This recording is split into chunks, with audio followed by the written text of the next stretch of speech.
Trump really likes Matt Gaetz, that wasn't enough. And so we're beginning to see the outer limits of Trump's power now and that again, this is very unhelpful for Trump to be shown up to be not the almighty creature that he may be supposed after winning the election quite handily. So here on P&R and Friends with Joe Tanner and Rachel Sylvester, let's talk about Matt Gaetz, who was in the running. He was nominated by Donald Trump to be his Attorney General when he takes over as a President of the United States on Inauguration Day in January, but no longer. A great many Democrats and a few Republicans were not happy with the pick. David Charter joins us on the line now from Washington. Hello to you, David. Hello, John, from Washington, D.C. Really welcome to the programme, David. So quite a bit of news, this. Yeah, it's actually come a little sooner, I think, than anybody expected. He certainly was the most controversial of Trump's nominations and the one most likely to fall, I think. But there'd been speculation that even if he was, and there'd actually been some gossip from in the Trump circle that Trump himself viewed him as 50-50 to get through the nomination confirmation process, but that he'd be kept on as a sort of lightning rod for complaints and opposition to allow any other picks who are controversial under the wire, if you like. In other words, even though the Republicans have a majority in the Senate, so if they all vote together, they can confirm whoever they like.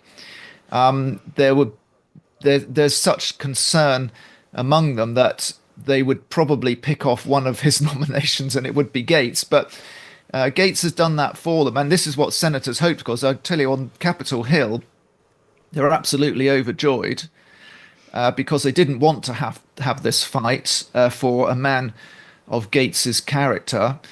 He's widely disliked, and of course, there are more and more allegations emerging even today of sexual relations with an underage girl who's 17 at the time, that have been part of an ethics inquiry that the Republicans in the House were sitting on. They weren't allowing it to be released. So there's all sorts of compromises being made for Gaetz because Trump won the popular mandate to nominate who he likes for his cabinet. But as I say, there is barely disguised jubilation on Capitol Hill among those senators who didn't want to be publicly opposing Trump, because that's a very dangerous situation to be in for a Republican who might be facing re-election in 2 years' time, as many of these senators are. I mean, Donald Trump isn't going to like this one tiny little bit. And now the Republicans on the Hill have taken this step. Does it make it more likely that the other nominations, which are pretty controversial in more than just one or two cases, are going to get through? Well, I think this is also bad news for the Defense Secretary nominee, Pete Hegseth, who's also facing allegations of sexual assault in his case. He's on Capitol Hill today trying to make his case, just as Matt Gaetz was yesterday, trying to get round the relevant senators. So in his case, the Defense Committee rather than the Judicial Committee yesterday for Gaetz.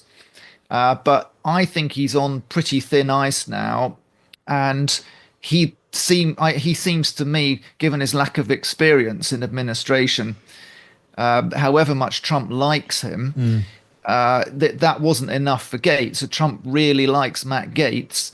That wasn't enough. And so we're beginning to see the outer limits of Trump's power now and that again, this is very unhelpful for Trump to be shown up to be not the almighty creature that he may be supposed after winning the election quite handily. And what about the Trump's pick for Health Secretary for Health, RFK, Robert F. Kennedy, Health Secretary, who doesn't believe vaccines are safe? I mean, that sticks in the throat of quite a few people on Capitol Hill. Yes, but I think RFK Jr. at least has devoted a lot of time to studying the health and medical system of America, and has some suggestions which I don't know whether Democrats will support them. They, again, tribal politics will come into it because he's a recent renegade from the Democratic Party, of course. But he's just got a little bit. I mean, I hesitate to use the word gravitas in connection with him, but he's got a little bit more in the bank than Pete Hegseth, who really was quite unknown, even by some senators, I imagine. Yeah, I mean, Joe Tanner and Rachel Sylvester is here. Rachel. Yeah, I'm so fascinated, David, but because it is just sort of reveals, as you say, the how far Trump can stretch the elastic, if you like, before it pulls back and the sort of political reality kicks in. What do you think is going to happen once he is actually in power? Because previously he fell out with people so quickly. How stable do you think his top table will be? Like, how many of these people will be there at the end of his term in office? Do you think he's just going to go through people very, very quickly, even before he takes over, and then rapidly after?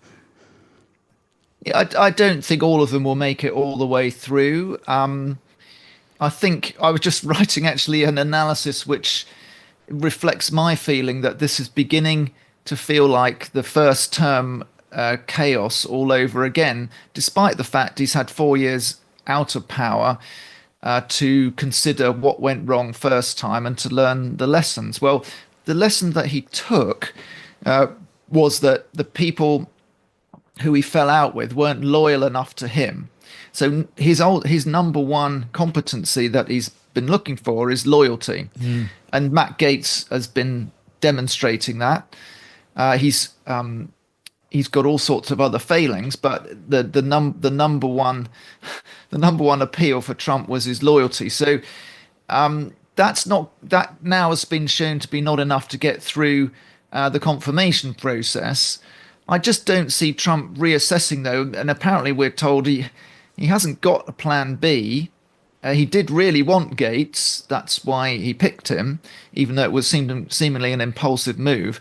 And one of the biggest tells for me that we could be in store for more chaos is that Susie Wiles, who is named as his chief of staff, and is widely regarded as really highly organized, well-disciplined professional who ran a great campaign for Trump. She's going to be in the White House at his side, but she was on the plane when Trump rejected the shortlist of all the vetted candidates for Attorney General and alighted upon Matt Gaetz, who was also on the plane, in a really impulsive Trump-like move. So that does not bode well for the second term. Joe Tanner. David, I've sort of got two questions. The first one is there a chance that Trump's going to try and get round this? So although there is an official process and there's the Constitution and what have you, it feels to me that is there another role that he could potentially give Gaetz? Is there something else that's a fudge that he could give Gaetz to sort of, I don't know, maybe reward somebody who has been so loyal, to your earlier point?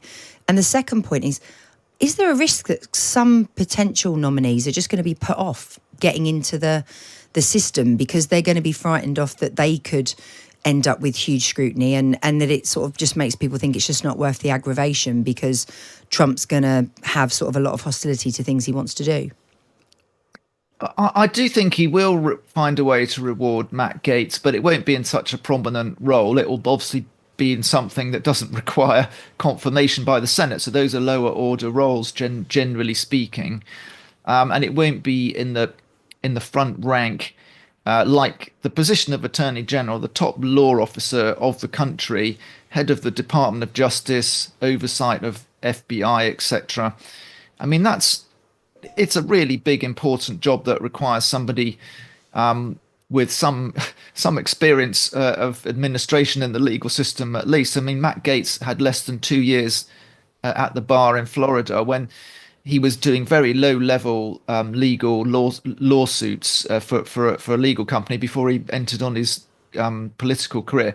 But I do think Trump will try and look after him, given that fact that he has resigned as a congressman in order to pursue his nomination. So he hasn't got a job now. He was a Florida congressman until about a week ago. And on the second point, there's always been. People have always known that they will have to sit in their Senate committee that's relevant to their nomination and that the other side will take lumps out of them. It's a really integral part, a very dramatic part of the US process. We've seen the way that judges who go to the High Court, for example, the Kavanaugh nomination sticks in the mind for him, the way that women were appearing out of the woodwork to make, in some cases, just totally unfounded allegations of sexual assault and the like. That even one just outrageous things were said about them, and the characters were really and their sort of teenage behavior at teenage parties was ripped apart in public. It's an extraordinary process. So people know what they're in for, but the risks are great, I guess, if you've got skeletons in your closet. But never underestimate the egos of these people who want these jobs. It's no, quite, we really trust me, David. We're not going to do that. David, it's great to have you with us as always. Let's talk again very soon.